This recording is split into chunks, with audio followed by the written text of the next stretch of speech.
je veux te faire remarquer quelque chose de très intéressant. Psaume 27, verset 4.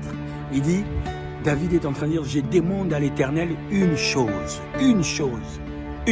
Si Dieu venait tout de suite te dire qu'est-ce que tu voudrais, il y en a qui aimeraient de l'argent, la réussite sociale, le mariage, les enfants pour celui qui ne peut pas en avoir. C'est légitime, c'est normal. Mais David est en train de dire, je demande une chose. Et on peut remarquer que David, c'était un homme remarquable. Il s'est battu avec des lions en tant que berger. Il a été intronisé par l'onction de l'homme de Dieu. Dieu va dire, c'est l'homme selon le cœur de Dieu. Et il va tuer Goliath. Il va gagner tous ses combats. On va faire l'hymne à la gloire de David. Et David, s'il était dans notre époque, ça serait un grand influenceur. Il aurait eu des abonnés. Mais là, il va dire quelque chose de très intéressant.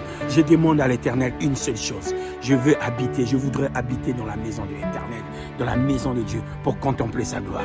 Parce que quand on contemple la gloire de Dieu, tout pâlisse derrière. Et aucune chose n'a plus qu'une valeur. Il n'y a que Dieu qui est au centre. Parce que aujourd'hui, si Dieu t'est demandé, qu'est-ce que tu es? Qu'est-ce que tu voudrais? David est en train de dire une seule chose. Parce qu'ici, il s'agit de quelque chose de très intéressant. J'aimerais habiter. Il s'agit de l'habitation de Dieu. Christ qui est l'habitation de Dieu, qui est dans la plénitude de Dieu. C'est ce qu'on appelle la grâce, la personne de la grâce. David dit, j'aimerais habiter dans la grâce, rentrer pleinement dans la grâce. Tu peux avoir de l'argent, tu peux avoir tout, tu peux avoir des moyens, tu peux avoir une famille. Mais si la main de Dieu n'est pas dedans, il n'y a pas l'empreinte de Dieu, il n'y a pas l'habitation de Dieu. Tu n'es pas dans l'habitation de Dieu. Tout ne prendra pas de sens. La vie n'aura pas de sens. Il manquera quelque chose. Et David, il a compris, il manquera quelque chose dans ma vie si je n'habite pas dans la maison éternelle. Il va dire, je désire ardemment. Qu'est-ce que tu désires ardemment aujourd'hui? Qu'est-ce que tu désires ardemment? Moi, mon aspiration, c'est que tu puisses demeurer en Christ.